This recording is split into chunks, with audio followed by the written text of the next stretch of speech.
So hello everyone, I think তোমালোক সকলোৰে preparation বৰ ভালদৰে চলি আছে যিহেতু যোৱাকালি 2024 বৰ্ষৰ এপ্ৰিল মাহৰ 29 তাৰিখে SSVHSৰ ফালৰ পৰা এখন অফিচিয়েলি নটিফিকেশ্যন প্ৰকাশ কৰিছে যিখন নটিফিকেশ্যনত তোমালোকৰ SSVHSৰ GNM নাৰ্ছিঙৰ বিষয়ে গোটেইখিনি ডিটেইলছ প্ৰভাইড কৰিছে লাইক অনলাইন এপ্লাই কেতিয়া ষ্টাৰ্ট হ'ব কেতিয়া শেষ হ'ব বা এপ্লিকেশ্যন কৰা প্ৰচেছৰ বাবে তোমালোকে ক'ত যাব লাগিব কি কৰিব লাগিব এপ্লিকেশ্যন ফিজ কিমান বা কি বাট আজিৰ ভিডিঅ'টো যিখিনি ষ্টুডেণ্টে নোচোৱা মই এইটো বস্তু তোমালোকক গ্যাৰাণ্টি দি ক'ব পাৰিম যে তোমালোকে এডমিশ্যন পোৱাত পিছ পৰি থাকিবা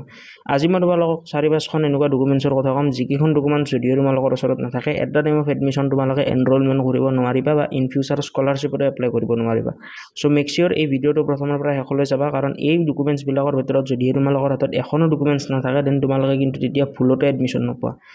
আৰু এই ডকুমেণ্টছবিলাকৰ কিছুমান অল্টাৰনেটিভ অপশ্যনো আছে যিখিনি অল্টাৰনেটিভ অপশ্যন এই ভিডিঅ'টোৰ জৰিয়তে ক'ম বা এই ডকুমেণ্টছকেইখন কিয় লাগে ক'ত গৈ বনাব পাৰিবা গোটেইখিনি ক'ম চ' ভিডিঅ'টো অকণমান দীঘলীয়া হ'ব চ' ভিডিঅ'টো প্ৰথমৰ পৰা শেষলৈ চাবা যাতে গোটেইখিনি বস্তু ভালদৰে বুজি পোৱা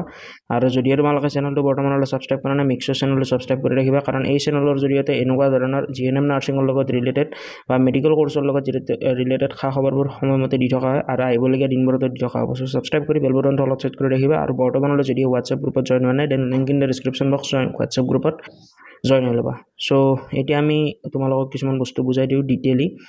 চ' চাবা তোমালোকৰ at the time of admission কিছুমান ডকুমেণ্টছ প্ৰয়োজন হয় যিহেতু এইটো GNMটো অসমৰ ষ্টুডেণ্টৰ বাবে হয় ফাৰ্ষ্ট ডকুমেণ্টছখন আহিব তোমালোকৰ PRC that means permanent resident certificate so' এই ডকুমেণ্টছখন যদিও তোমালোকৰ ওচৰত নাথাকে দেন ইয়াৰ এটা অল্টাৰনেটিভ অপশ্যন আছে যিটো অপশ্যন তোমালোকে ফ'ল' কৰিব পাৰা বাট মই হাইলি প্ৰিফাৰ কৰোঁ যে তোমালোকে যদিয়ে পাৰা PRCখনৰ বাবে এপ্লাই কৰিবা কাৰণ PRCখন মোষ্ট ইম্পৰ্টেণ্ট ডকুমেণ্টছ হয় কাৰণ এই যিটো কোৰ্চ আছে এই কোৰ্চটোত অনলি আছাম ষ্টেট ৰেচিডেণ্টছ অৰ্থাৎ অসমৰ স্থায়ীভাৱে বাসিন্দাসকলেহে এপ্লাই কৰিব পাৰে অসমৰ বাহিৰৰ ষ্টুডেণ্টে ইয়াতে এপ্লাই কৰিব নোৱাৰে চ' সেইকাৰণে PRCখন লাগিব আৰু PRCখন থকা মানে তুমি অসমৰ স্থায়ী বাসিন্দা আৰু তুমি এডমিশ্যনটো ল'ব পাৰিবা চ' PRCখন সকলোৱে নিজৰ নিজৰ ডিষ্ট্ৰিক্টত যিটো মহকুমা অফিচ থাকে বা ধৰি ল'ব পৰা এটা অফিচ থাকে য'ত ধৰি লোৱা এনেকুৱা ধৰণৰ কাম কাজবিলাক হয় তাতে গৈ তোমালোকে অনলাইন এপ্লাই কৰিব পাৰা আদাৰৱাইজ তোমালোকে অনলাইন কেফেত গৈ বা অনলাইন এপ্লাই কৰা দোকানলৈ গৈ তাতেও বনাব পাৰা তোমালোকৰ যিটো সুবিধা হয় সেইমতে বনাবা এতিয়াই বনালে তোমালোকৰ PRCখন ইজিলি ওলাই যাব যোনদিনাই ভিডিঅ'টো চাইছা মইতো এই ভিডিঅ'টো বহুত সোনকালে দি আছোঁ অলমষ্ট 2024 বৰ্ষৰ এপ্ৰিল মাহতে দি আছোঁ কিন্তু তোমালোকে যদিয়ে পাৰা ভিডিঅ'টো চোৱাৰ যিখিনি ষ্টুডেণ্টৰ হাতত PRCখন নাই অতি সোনকালে এপ্লাই কৰা বনাই লোৱা PRCখন বনোৱাতে বহুত সময় লাগে আৰু যদিও তোমালোকৰ বাইচান্স PRCখন নোলায় দেন তোমালোকে ডমিচিয়েল চাৰ্টিফিকেট শ্ব' কৰি পেলাই এডমিশ্যনটো ল'ব পাৰিবা বাট সেইটো হয়তো উঠাইও দিব পাৰে চ' সেইবাবে মই প্ৰিফাৰ কৰোঁ যে PRCখনৰ কাৰণে এপ্লাই কৰি থৈ দিয়া পেনিক নহ'বা ভালদৰে PRCখনৰ কাৰণে এপ্লাই কৰা PRCখন আহোঁতে বহুত টাইম লাগে চ' মনত ৰাখিবা চ' এইটো হ'ল আমাৰ ফাৰ্ষ্ট ডকুমেণ্টছ তোমালোকক কৈছিলোঁ টোটেল 4খন ডকুমেণ্টছৰ কথা ক'ম বুলি চ' 4খন ডকুমেণ্টছৰ কথা ক'ম ভিডিঅ'টো অকণমান দীঘলীয়া হ'ব বাট ভালদৰে চালে গোটেইখিনি বস্তু বুজি পাবা চ' চাবা ইয়াৰে পিছত তোমালোকৰ নেক্সট ডকুমেণ্টছ আহিব ইনকাম চাৰ্টিফিকেট চ' যিখিনি ষ্টুডেণ্টৰ হাতত ইনকাম চাৰ্টিফিকেটখন নাই তোমালোকে এইটো ভুল নকৰিবা মানে বহুতে কি কৰে ইনকাম চাৰ্টিফিকেটখন আগৰ বনাই থৈ দিয়ে অসমত বহুত ইউটিউবাৰ বা বহুতে ইউটিউবত ভিডিঅ' বনায় কিন্তু কোনেও এইটো বস্তু নকয় এইটো ডাৰ্ক ৰিয়েলিটি হয় মই তোমালোকক নিজে বা ভালদৰে খুলি ভাঙি গৈছোঁ ইনকাম চাৰ্টিফিকেটখনৰ ভেলিডিটি জেনেৰেলি 1 ইয়াৰ থকা বুলি সকলো মানুহে জানে বিভিন্ন জনে ইউটিউবত ভিডিঅ' বনায় তেওঁলোকেও জানে লগতে যিখিনি ছাত্ৰ ছাত্ৰী আছে গাৰ্জেন আছে তেওঁলোকেও জানে ইনকাম চাৰ্টিফিকেটৰ ভেলিডিটি 1 ইয়াৰ থাকে বাট বহুতে কি ভাবে যে মই যিদিনা বনাইছোঁ সেইদিনাৰ পৰা 1 ইয়াৰ থাকে কিন্তু সেইটো সঁচা নহয় প্ৰকৃত সঁচাটো হ'ল যে তোমালোকে যিদিনা অনলাইন এপ্লাই কৰা সিদিনাৰ পৰা এবছৰ ধৰা নাযায়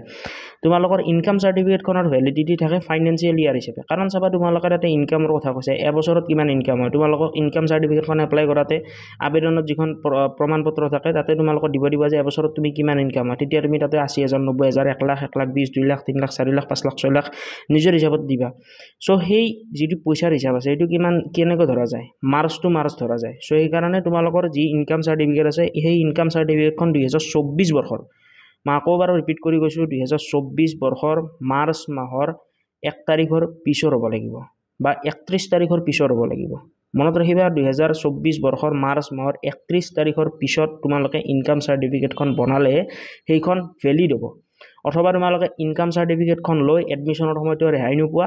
অথবা স্কলাৰশ্বিপত এপ্লাই কৰিব নোৱাৰা চ' মেক চিয়ৰ এই দুটা ডকুমেণ্টছ তোমালোকে ভালদৰে বনাই ৰাখিবা ইনকাম চাৰ্টিফিকেটখনো তোমালোকৰ নিজৰ ডিষ্ট্ৰিক্টত য'ত যাৰ ওচৰত কেফে আছে কেফেটো বনাব পাৰা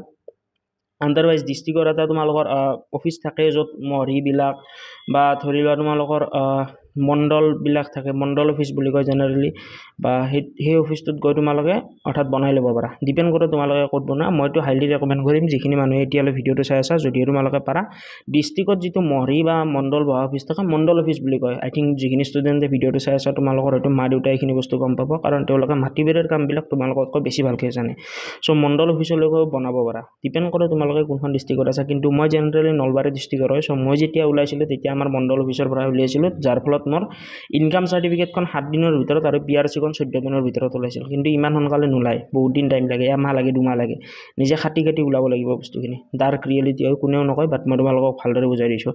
চ' এতিয়ালৈ আমাৰ দুখন ডকুমেণ্টছৰ কথা গ'ল। আই থিংক তোমালোকে সেই দুখন ডকুমেণ্টছৰ বিষয়ে বহুখিনি বস্তু গম পালা। ইনকাম চাৰ্টিফিকেটখন কিয় লাগে, PRC-খন কিয় লাগে, আৰু PRC-খনেৰে কি কামত দিয়ে, ইনকাম চাৰ্টিফিকেটখন থাকিলে তোমালোকৰ কি কামত দিব। চ' নেক্সট ইয়াৰ পিছত আৰু দুখন চাৰ্টিফিকেটখনৰ কথা ক'ম। কিন্তু সেই দুখন চাৰ্টিফিকেটৰ কথা কোৱাৰ আগতে তোমালোক সকলোৰে সুবিধাৰ্থে যোৱাকালিৰ মই ভিডিঅ'টোত কৈছিলোঁ যে তোমালোক সকলোৰে বাবে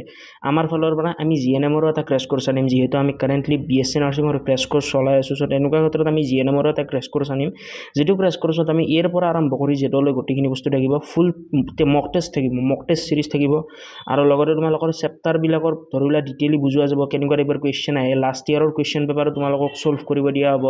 মডেল কুৱেশ্যন পেপাৰ পাবা, time to time mock test থাকিব, মাল্টিপল বস্তু থাকিব। লগতে হোৱাটছএপ গ্ৰুপত তোমালোকে 24/7 ছাপোৰ্ট পাবা, লাইভ ক্লাছ থাকিব, ৰেকৰ্ডেড ক্লাছ থাকিব। চ' বৰ্তমানলৈ আমি এই বেটছটো ষ্টাৰ্ট কৰা নাই, কিন্তু আমি অহাকালি অৰ্থাৎ 2024 বৰ্ষৰে মে' মাহৰ 1 তাৰিখৰ পৰা এই বেটছটো ষ্টাৰ্ট কৰিম বুলি ভাবিছোঁ। যিহেতু সময় খুব কম আছে, প্ৰায় মাজত 2 মাহ সময় আছে। চ' 2 মাহ সময় থাকিলে আমি যিমান সোনকালে পাৰোঁ সিমান সোনকালে আৰম্ভ কৰিলে সিমান সোনকালে তোমালোকৰ শেষ হ'ব। চ' সেইকাৰণে আমি ক্ৰেছ কোৰ্চটো পাৰিলে অহাকালিৰ ভিতৰতে লঞ্চ কৰিম বুলি ভাবিছোঁ। এতিয়ালৈ অলমষ্ট 42টা অৰ্থাৎ 42টা ষ্টুডেণ্টে এই ক্ৰেছ কোৰ্চৰ বাবে প্ৰি বুকিং কৰিছে। চ' যদিও তোমালোকে এতিয়ালৈ প্ৰি বুকিং কৰা নাই, দেন ভিডিঅ'ৰ স্ক্ৰীণত শ্ব' হৈ থকা কণ্টেক্ট নাম্বাৰটো তোমালোকে এটা হাই বুলি মেছেজ দিবা। তাতে ক'বা যে যেনেকুৱা ধৰণৰ ক'ব বিচাৰা যে GNM-ৰ মোৰ এটা প্ৰি বুকিং লাগিছিল GNM কোৰ্চৰ বাবে। দেন তোমালোকে সেই GNM কোৰ্চটো কৰা যেতিয়া আমি লঞ্চ কৰিম তেতিয়া তোমালোকে এনৰলমেণ্ট কৰি ল'ব পাৰিবা। এই কোৰ্চটোৰ প্ৰাইচ খুবেই কম ৰাখিম, প্ৰায় 999 বা তাৰে আশে পাশে ৰাখিম। 3খন ছাবজেক্ট, মক টেষ্ট বা গোটেইখিনি বস্তু 999 টকাৰ ভিতৰত পোৱা যোৱাটো এটা বহুত ডাঙৰ কথা হয়। চ' যদিও তোমালোকে এতিয়ালৈ এনৰলমেণ্ট কৰিম বুলি ভাবি আছা, বা তোমালোকক এটা ভাল প্ৰপাৰ গাইডেন্স লাগে, ৰোডমেপ লাগে, দেন তোমালোকে এই ক্ৰেছ কোৰ্চ চেকআউট কৰিব পাৰা। আৰু ক্ৰেছ কোৰ্চ আমি পাৰিলে মোষ্ট প্ৰবেবলি কালিৰ পৰা ষ্টাৰ্ট কৰাত আমি ভাবি আছোঁ। চ' দেখা যাওক, যদিও এতিয়ালৈ প্ৰি বুকিং কৰা নাই, প্ৰি বুকিং কৰি ল'বা। প্ৰথমত আমাৰ এটা বেটছ ওলাম, যিটো বেটছত টোটেল 50টা ষ্টুডেণ্ট থাকিব। নেক্সট আৰু ইয়াৰ পিছত আমি বেটছ ওলোৱাৰ কথা ভাবিম, বাট সেইটো দেৰি হ'ব। চ' এইটোৱে আৰু ভিডিঅ'টোৰ মাজতে তোমালোকক এইখিনি ইনফৰমেশ্যন দিলোঁ। আদাৰৱাইজ বহুতে আৰু ক'ব যে মই গমেই নাপালোঁ, চ' সেইকাৰণে। চ' এতিয়ালৈ আমি দুখন ডকুমেণ্টছৰ কথা পাতিলোঁ। সেই দুখন ডকুমেণ্টছ হয়তো তোমালোক সকলোৱে ভালদৰে গম পালা, ক'ত কেনেকুৱাকৈ বনাব লাগিব, কি কৰিব লাগিব, কি কৰিব নালাগিব। নেক্সট ইয়াৰ পিছত যি দুখন ডকুমেণ্টছৰ কথা ক'ম, সেই ডকুমেণ্টছ দুখন তোমালোকৰ ওচৰত থাকিলে তোমালোকৰ বাবে বেটাৰ হ'ব। প্ৰথম হ'ল কেটেগৰী চাৰ্টিফিকেট অৰ্থাৎ কাষ্ট চাৰ্টিফিকেট। কাষ্ট চাৰ্টিফিকেটখন যেতিয়া তোমালোকে এডমিশ্যন ল'বলৈ যাবা, যদিহে তোমালোকৰ কাষ্ট চাৰ্টিফিকেটখন থাকে, দেন তোমালোকে কম মাৰ্কতো এটা ছিট পোৱাৰ প্ৰবেবিলিটি থাকিব। লাইক ফৰ এক্সাম্পল ক'লোঁ, যদিহে তোমালোকৰ ওচৰত কাষ্ট চাৰ্টিফিকেট নাই, তোমালোকে জেনেৰেল কেটেগৰীৰ ভিতৰত পৰিবা, আৰু যদিহে জেনেৰেল কেটেগৰীৰ ভিতৰত পৰা, দেন তোমালোকে যদিহে GMCত এডমিশ্যন ল'ব লগা হয়, ধৰি লোৱা 80 মাৰ্ক লাগিব, 80 মাৰ্ক লাগিব। কিন্তু যদিহে তোমালোকৰ কাষ্ট চাৰ্টিফিকেট থাকে আৰু তোমালোকে জেনেৰেল নহয় OBC পৰা, দেন তোমালোকে 75 মাৰ্ক থাকিলেও পাব পাৰা। চ' 5 মাৰ্কত ডিফাৰেঞ্চ আহে, বা 5 to 10 মাৰ্কত ডিফাৰেঞ্চ আহে, ডিপেণ্ড কৰে কেটেগৰীৰ ওপৰত। যোনটো কেটেগৰী ধৰি লোৱা SC ST ৰ বাবে আৰু কম হ'ব। SC ST ষ্টুডেণ্টবিলাকে লাইক 73 72 মান পালেও ছিট পাই যাব পাৰে GMC। চ' ডিপেণ্ড কৰে। চ' এইটোৱে আৰু কাষ্ট চাৰ্টিফিকেটখন ইম্পৰ্টেণ্ট হয়। কাষ্ট চাৰ্টিফিকেটখন বৰ্তমান সময়ত ডিজিটেলি বনাব দি আছে, আৰু কাষ্ট চাৰ্টিফিকেটখন যিবিলাকৰ আগতে আছিল, যদিহে তোমালোকে এতিয়ালৈ কাষ্ট চাৰ্টিফিকেটখন ডিজিটাইজ কৰা নাই, দেন ডিজিটাইজ কৰি ল'বা। আদাৰৱাইজ তোমালোকে এডমিশ্যন পোৱাত বহুত ইছ্যু ফেচ কৰিবা। চ' এইটোৱে আৰু। চ' ইয়াৰ পিছত একেবাৰে নেক্সট চাৰ্টিফিকেট আহিব গেপ চাৰ্টিফিকেট। গেপ চাৰ্টিফিকেটখন যিখিনি ষ্টুডেণ্টে গেপ লৈছিল, ড্ৰপ দিছে, বা ধৰি লোৱা 2024 বৰ্ষত HS পাছ কৰা নাই, 2023 বৰ্ষত কৰিছে, 22ত কৰিছে, 21ত কৰিছে, 19ত কৰিছে, 20ত কৰিছে। চ' সেইখিনি ষ্টুডেণ্টৰ বাবে গেপ চাৰ্টিফিকেটখন প্ৰয়োজন হ'ব। জেনেৰেলি GNM কোৰ্চৰ বাবে কিছুমান ষ্টুডেণ্টে 2021তে পাছ কৰিছে, 20তে পাছ কৰিছে, তেওঁলোকে এক্সাম দিব। যিখিনি ষ্টুডেণ্টে 23ত পাছ কৰিছে, GNMৰ বাবে ৱেইট কৰি আছে, তেওঁলোকৰ বাবে গেপ চাৰ্টিফিকেটখন ৰিকুৱাৰ্ড হ'ব। কিন্তু গেপ চাৰ্টিফিকেটখন এতিয়াতে ওলাব নালাগে। At the time of admission তোমালোকে যেতিয়া এডমিশ্যন পাবা, এডমিশ্যন পোৱাৰ সময়ত গেপ চাৰ্টিফিকেটখন তোমালোকক প্ৰয়োজন হ'ব লাইক সেই গেপ চাৰ্টিফিকেটখনত তোমালোকৰ লিখা থাকিব যে তোমালোকে একো অৰ্থাৎ ভুল কাম কৰা নাই জেনেৰেলি গেপ চাৰ্টিফিকেটখন প্ৰয়োজন হোৱাৰ কাৰণ এটাই যে তোমালোকে একো ভুল কাম কৰি জেলত গৈ বা তেনেকুৱা ধৰণৰ বেআইনী কাম কৰি জেলত যোৱা নাই তোমালোকে পঢ়াৰ নামত বা কিবা ফাইনেন্সিয়েল প্ৰব্লেমৰ নামত তোমালোকে ড্ৰপ লৈছা জাষ্ট এইখিনি বস্তু থাকিব চ' এইখিনি আছিল আজিৰ এই ভিডিঅ'টোৰ জৰিয়তে টোটেল 4খন ডকুমেণ্টছৰ কথা ক'লোঁ ইয়াৰ পিছত নেক্সট তোমালোকক কোনটো টপিকৰ ওপৰত ভিডিঅ' লাগে সেই ভিডিঅ'টো কমেণ্ট কৰি জনাবা তোমালোকৰ ডাউটছখিনি সেই ডাউটৰ ওপৰত এটা ডিটেইল ভিডিঅ' বনাবলৈ মই সম্পূৰ্ণৰূপে চেষ্টা কৰিম আৰু তোমালোক সকলোৰে সুবিধাৰ্থে অলৰেডি আমাৰ ফালৰ পৰা আমি ফ্ৰী ক্লাছ চলাই আছোঁ ইউটিউবত চ' সেই ফ্ৰী তোমালোকৰ MCQ ক্লাছেছবিলাক তোমালোকে কণ্টিনিউ কৰিব পাৰা তাতে তোমালোকক বিভিন্ন ধৰণৰ MCQ time to time practice কৰোৱা যায় চ' যদিহে তোমালোকে সেই MCQবোৰ এতিয়াৰ পৰা ষ্টাৰ্ট কৰা হোৱা নাই বা ষ্টাৰ্ট কৰা নাই বা চোৱা নাই দেন তোমালোকে এটা কাম কৰিব পাৰা পিন কমেণ্টত মই আমাৰ বিকাশ একাডেমীৰ অফিচিয়েল চেনেলটোৰ লিংক প্ৰভাইড কৰি দিম তাতে তোমালোকে চিম্পলি লিংকত ক্লিক কৰি সেই চেনেলটোত পেজলৈ গৈ ভিডিঅ'বিলাক চাব পাৰা দেন তোমালোকে এটা বেটাৰ আইডিয়া পাবা যে তোমালোকৰ কেনেকুৱা ধৰণৰ এক্সামটো হয় বা কি হয় কেনেকুৱা টাইপৰ কুৱেশ্যন আহে চ' আজিলৈ মানে জয় আই অসম যদিহে তোমালোকে এতিয়ালৈ প্ৰি বুকিং কৰা নাই দেন স্ক্ৰীণত শ্ব' হৈ থকা কণ্টেক্ট নাম্বাৰটো তোমালোকে যোগাযোগ কৰিব পাৰা আদাৰৱাইজ তোমালোকে ভিডিঅ' ডেছক্ৰিপশ্যন বক্সতো কণ্টেক্ট নাম্বাৰ পাই যাবা চ' আজিলৈ মানে জয় আই অসম